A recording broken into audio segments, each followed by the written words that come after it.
Greetings, Commanders! You guys love this new intro? I love this new intro. I turned the settings up on the emulator to get a little more performance for the videos. Looks good, right? Okay, today we're talking about the new best-in-slot helmets. And I know what you're thinking. Oh, but Melt, are they really best in slot? Aren't they situational? No! Well, yeah, but not really.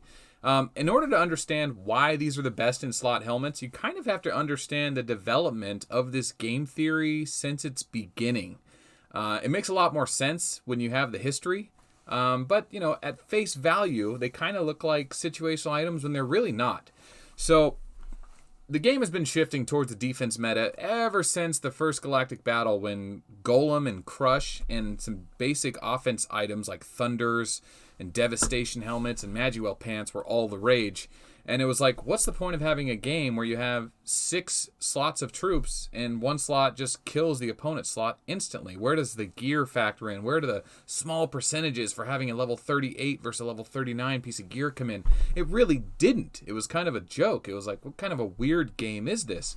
And since then, the developers have been making changes. I can kind of list it off. So first, it was the glass cannon meta because it was super high risk to lose a lot of troops, and it was so profitable to just crush through your opponents. So then they released the strengthened, weakened set of gear and tier suppression. So with tier suppression, your tier 2 couldn't just crush through somebody's tier 9. Even though the stats were good, that tier suppression stopped them from getting away with that. And then the strengthened, weakened mechanic totally removed your opponent's matchup against you if you were the favored match, so Walker versus Infantry, all the way down to 0 damage. That was a way of adding defense to the game or not being beat by the wrong matchup. But that wasn't enough. Still, Stella and Golem were dominating the meta in Season 2 and 3. And I know the dates and the seasons might be a little off, a little shaky, but it's close. It's kind of close. After that, they got the Dominion Hall, right, with the Dominion chess piece. So super dodge for infantry, super defense for walkers or for airships, and then half dodge, half defense for walker. That balance idea they had with walkers back in the day. And then that kind of shifted towards, like, you started seeing like Plasma come out with his dodge builds, but still, it was still dominated by that Stella Golem meta. So what did they do? They launched Rogers and Eternal Barriers. Well, Eternal Barriers are already in the game. They launched Rogers, and it was just like, this is a defense commander. Beat the defense commander, and Rogers became the boss of the game. Until this day, is still kind of the boss. He's easier to counter now with Full Metal and Ares gems and Virgo gems and missing one more. Oh, whatever. That's close enough. Anyway, he's not so invulnerable anymore. So they released a commander that was defense, and then it's still kind of like polarized too far. People were like, well, yeah, now there's a defense commander, but we're still going to one slot bust him because you can't go toe-to-toe with him. He just dominates you. So that was kind of a messed up situation. Then they're like, okay, here's what we're going to do. We're going to release a bunch of new legendary gear in the game, make it super expensive, but we're going to get ridiculous stats. Hence the Armor of the Tyrant. All of a sudden, we got an item that had a base stat of 80%. Where we were only used to items like Shaledria that had a base stat of 30%.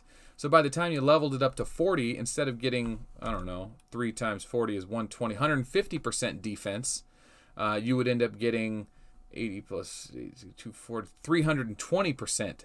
So more than double the defense for the super high-end stuff. And then the Titans were pure damage, which everyone was like, ah, shit. Like, it's still going to be glass cannon builds with all these Titans around, which is kind of true.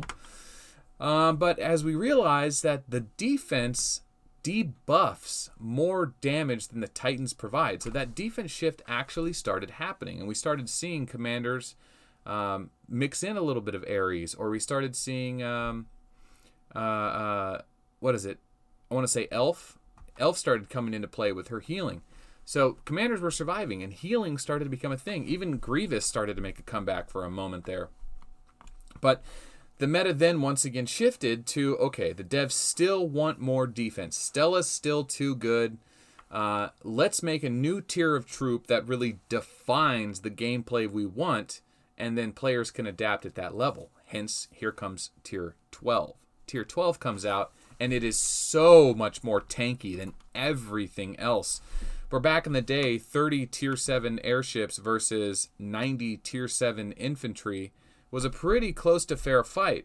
But now, when you have like 30 Tier 12 airships versus 90 Tier 12 infantry, the airships are just unkillable. Infantry have to come up with other ways. Or debuff the airships or something like that. But it's not an equal matchup like that anymore. The damage is dramatically lower. And because the damage is dramatically lower, the airship survivability really comes into play better. Plus, their tear space damage is based off hit points, which infantry always like to dodge. Walker always liked a balance of defense and HP, and airships always preferred preferred defense. Now they're just stacking HP, or they already had a ton of it to begin with. So it kind of got shifted out of balance, but even further put airships back in the meta. I don't know why I'm in a history lesson right now.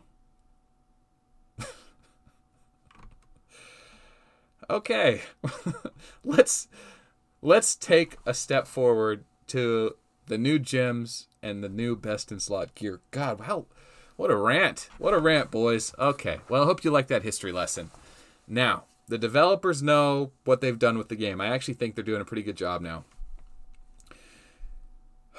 The main commander's Vega. The problem with Vega is he breaks the whole idea of the Tier 12 super defense meta because his breakdown totally ignores that defense. And he is the one commander in the game that still has the potential to one-shot a stack of troops bigger than him when he shouldn't be able to. Gilly can get close, maybe Gilly, but not as reliably. And Vega's a B commander who can always be awakened for the 600% super mitigation, 600% dodge super mitigation, and also he uses airships, so they have the hardest hitting tear space. So if he doesn't kill him with the breakdown, he'll kill him with the tear space.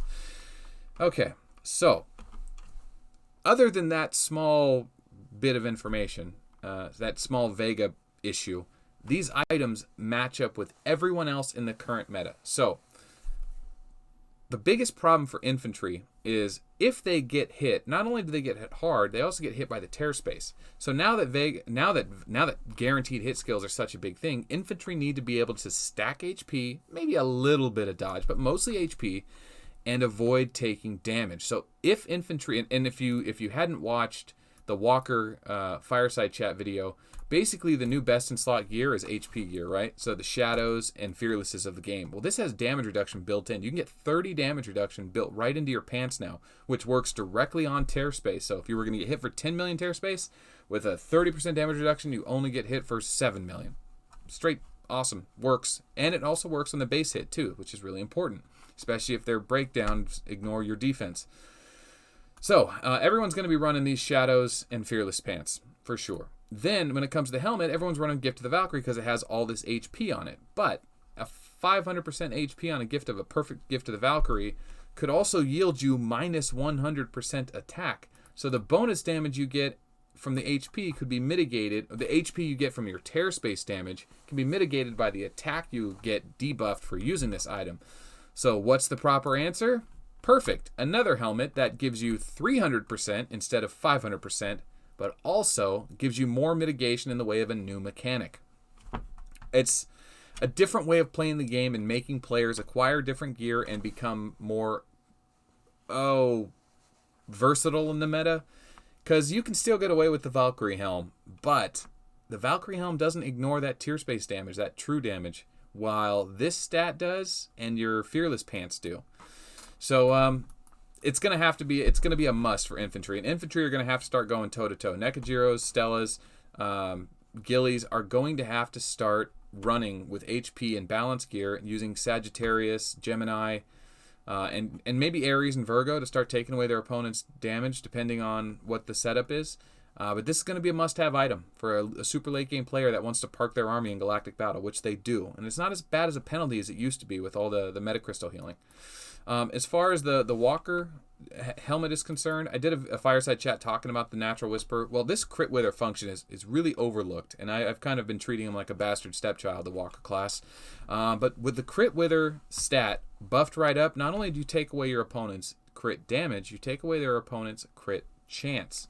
And your opponent's crit damage and crit chance is really important. People overlook it because no one ever debuffs it, but if you ever see just a base hit without a crit, it's always dramatically less than a crit. It's usually like 300 to 400% less, which means it doesn't beat as much defense, doesn't kill as many troops, and you survive more rounds. So when you stack this helmet with the existing gem set that also provides crit reduction, which I can never remember, so we'll have to go to the Star Jewel Handbook, which is Capricorn. Capricorn has the 4-piece removal of crit. You stack that with Capricorn, all of a sudden, Walker commanders who aren't Rogers, who aren't going to be going immune, are just going to be getting barely hit. Just barely hit. And on a commander like Elf, this is a must-have item. On a commander like Full Metal and Pictor, it's a probably. Because what else are you going to put in your helm? The Valkyrie? You may as well have a huge debuff. I'd rather debuff the crap out of someone's damage than be able to get hit more. Nobody wants to be a bigger punching bag, and that's just what the Valkyrie is. It gives you more HP. This literally lowers their damage against you. It's just a different way of mitigating damage. It lowers your accuracy, but and that does affect Full Metal. Full Metal doesn't have a guaranteed hit, but you know, Pictor does, and Elf does spell damage. So yeah, Full Metal is really only good against Rogers. That's the problem with him. And I think hopefully Vega's so good people will stop playing Rogers. I'm so done with Rogers. The last one is the Devil's Touch. It has penetration. It's just another way of ignoring your opponent's HP and defense. It just bypasses it. So it works independently of Breakdown, Vega's Breakdown, but it just increases damage. And it does base HP up to 300%, and it lowers your crit chance. So you have to start stacking some crit jewels on your gear if you're an airship commander to make sure you land those crits. For Vega, I think it's a must-have, right? It's going to increase his penetration for his non-breakdown hits and his tear space damage, I believe. Ooh, I got to double-check that. Hey, guys, homework. Does penetration affect tear space damage?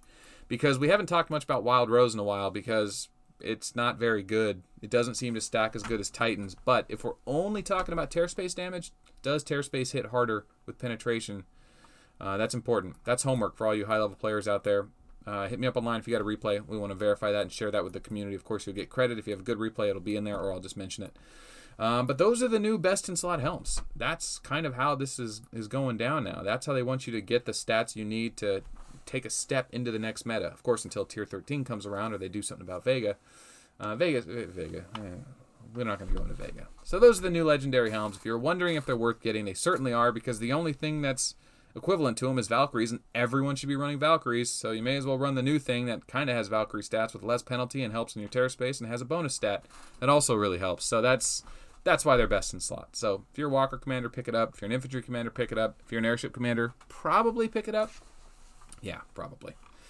Okay, hope you guys enjoyed this video. This was supposed to be short, but it turned into a history lesson, and yeah, hope it was I don't know, hope it shed light on it, and hope you enjoyed the discussion, because yeah, we're an education channel, but we do a lot of discussing. My name is Melt. Thanks for watching. We'll see you on the next one.